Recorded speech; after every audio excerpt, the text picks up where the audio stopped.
Assalamualaikum warahmatullahi wabarakatuh. Alhamdulillah. Alhamdulillahi rabbil alamin. Wa bihi nasta'in ala murid dunya waddin. Wassalatu wassalamu ala rasulihi Muhammadin wa ala alihi wa sahbihi ajmain. Amma ba'du. Dewan juri yang saya hormati, puji syukur kehadirat Allah Subhanahu wa taala yang telah melimpahkan rahmat dan hidayahnya kepada kita semua sehingga kita dapat melaksanakan lomba mapsi tanpa ada halangan suatu apapun. Salawat serta salam semoga tetap tercurahkan kepada junjungan kita Nabi Agung Muhammad sallallahu alaihi wasallam, Nabi yang kita nantikan syafaatnya pada hari kiamat. Amin, amin ya rabbal alamin. Hadirin yang berbahagia, di era milenial ini segala sesuatu bergerak dengan cepat. Sosial media menjadi sahabat, informasi dapat diperoleh di mana saja. Akan tetapi permasalahan pun akan mudah terjadi kapanpun dan dimanapun. Bagaimana kita bersikap bijak menghadapi keadaan ini? Mari kita kaji Quran surat Al-Hajj ayat 3 dan 4. A'udzu billahi minasy syaithanir rajim.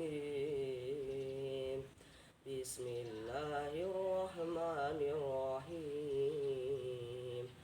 Wa minan nasi man yujadilu fillahi bighairi ilmin wa yattabi'u kullu syaitanin marid.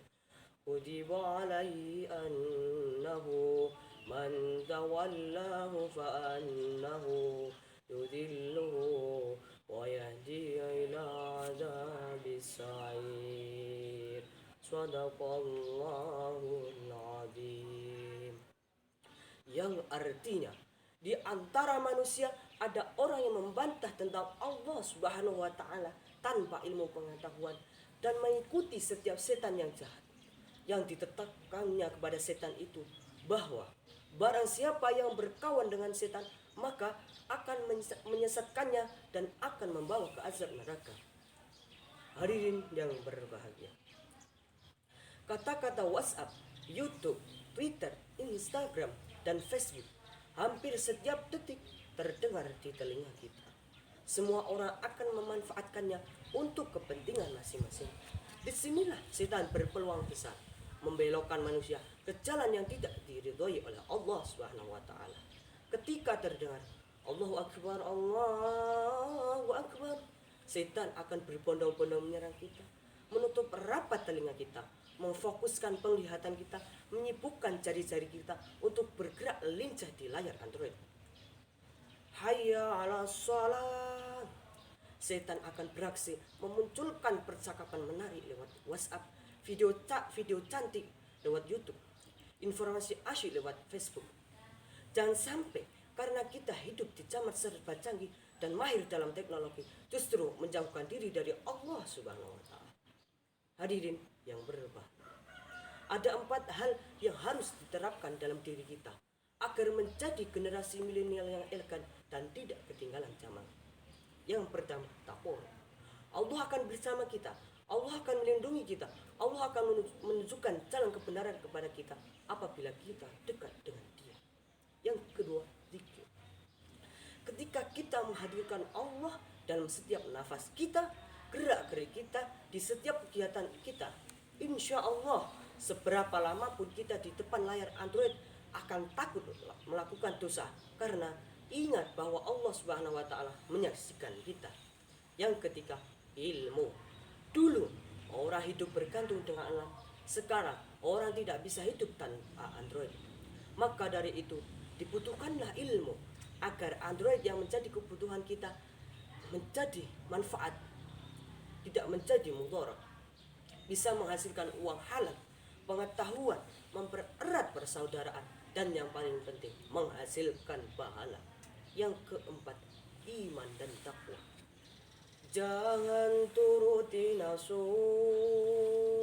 tanamkan di hati iman yang kokoh. Nafsu hilang, nafsu terbuang, dan nafsu melayang. apabila dalam diri kita terdapat iman yang kuat. Ingat, orang bertengkar itu karena nafsu, hamil duluan juga karena nafsu, dan berebut kekuasaan juga karena nafsu. Maka dari itu, pondasi terkuat adalah iman dan takwa. Hadirin yang berbahagia, generasi milenial harus bisa beradaptasi dengan cepat, melakukan navigasi dengan lincah dan tepat, serta kreatif dalam memanfaatkan kesanggihan teknologi yang dilandasi dengan takorub, zikir, ilmu, iman, dan takwa, sehingga dunia bisa kita genggam menuju surganya Allah Subhanahu wa Ta'ala. Amin, amin ya Rabbal Alamin. Wahai generasi milenial, kerjaanmu bermain gadget sampai lupa ngaji dan sholat, tapi pengen masuk surga. Salatullah salamullah ala toha rasulillah. Salatullah salamullah ala yasin habibillah. Duduk manis di tengah taman, bau harum bunga melati. Untuk pamit kami ucapkan, semoga kita bisa bertemu lagi. Wassalamualaikum warahmatullahi wabarakatuh.